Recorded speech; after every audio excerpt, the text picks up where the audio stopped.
When her turn came to die, she wouldn't go and had to be dragged away and killed. December 27th, 2018, I made this post on Instagram. I remember being by a river in Japan eating grilled fish, and I saw this guy stuff a stick down a fish's throat and then put the fish alive to grill. And that really hurt me back in the day. I remember telling my parents, I was like, wow, I feel really bad about this. And my parents were like, what do you want to do about it? And I remember I still ate that fish. I actually ate a second fish that day, and I ate many fish after that. And I remember even myself going fishing myself, and I hated it. I was like, why do we have to, like, I could see that the fish were suffering. I mean, it's not hard to see that the fish is flailing around, it can't breathe.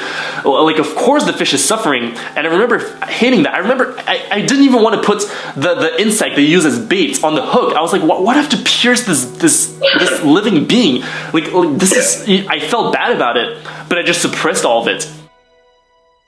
Now, to be honest and open with you, when I posted this for the first time, I felt really insecure about myself.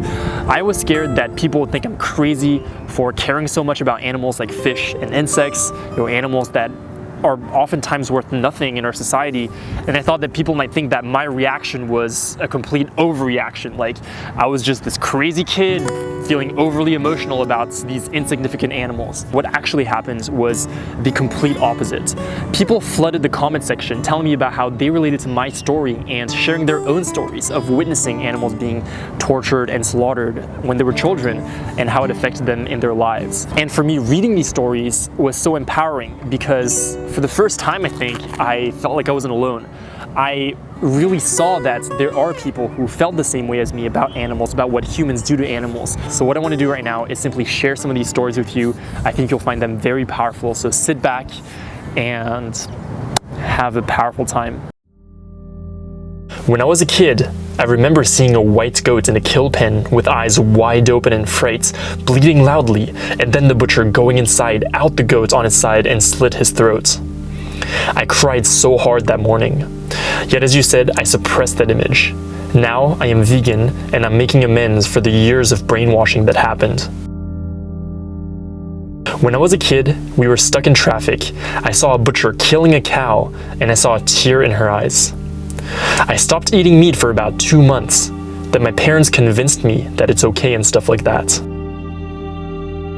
I grew up on a cattle ranch. I was traumatized by the sounds of the cows crying for days after the calves were taken to market. When I was 8, my grandfather let me pick out a calf. I became despondent when he got shipped off. He gave me money for him to help with my college fund, but that did not mitigate the heartbreak. Back in my early 20s, I went to purchase meat from a butcher shop and saw a baby goat being butchered in front of her sibling. There was blood everywhere beside the horrified sibling's screams. She was so horrified that she stood there peeing while watching the scene. When her turn came to die, she wouldn't go and had to be dragged away and killed. I didn't eat meat for a long time till I was convinced that it's how the world works. I remember vomiting from the smell and sight of chickens being beheaded, then dunked in hot water to be plucked at my aunt's where she had a few in a coop in her backyard. I remember feeling ashamed because I couldn't bring myself to do it. As a child, my cousins took me fishing. The fish I caught, a beautiful rainbow trout, was flailing around on the ground and beseeching me with his eyes. I felt horrible and cried, begging my cousins to set him free, but the hook wasn't too deep.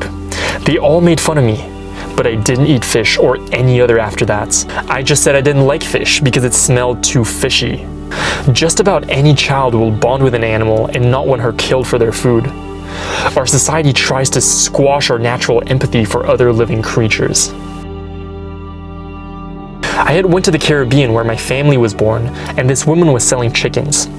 So I bought one, I know now to adopt and not shop, and I had him for a good 3 weeks. But then my aunt took him. I cried until she gave him back, but when I went out to buy more feed, I came back and they were cutting him up. My cousins even came up to the window where I was crying and held up his guts. From that day, I went vegetarian and I was about 12. Now I'm 16 and I'm trying to go vegan, but my family isn't necessarily letting me.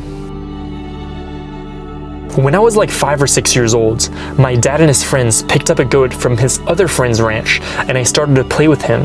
And I was actually surprised he didn't attack me, and my dad and his friends were telling me how I'm so good with him. After an hour, my dad told me that his friend is gonna kill him. I cried and tried to let the goat escape free. My dad saw, and his friend got the goat, and my dad told me to stay in the car. I heard the goat scream and cry, and I kept crying for him. After, I saw the goat's dead body in the backyard, and my dad and his friends cooking pieces of him. I have a similar experience. I was at my grandpa's lake house as a child fishing with my family. They caught a fish and then tied him up to a pole on a dock somehow so he was still in the water. He was alive for a while. I played with him and said he was my fish friend. Later that afternoon, I came to check on my fish friend and realized my parents took him and flayed him. I cried and said I'd never eat fish again, but I still ate fish for many years after that.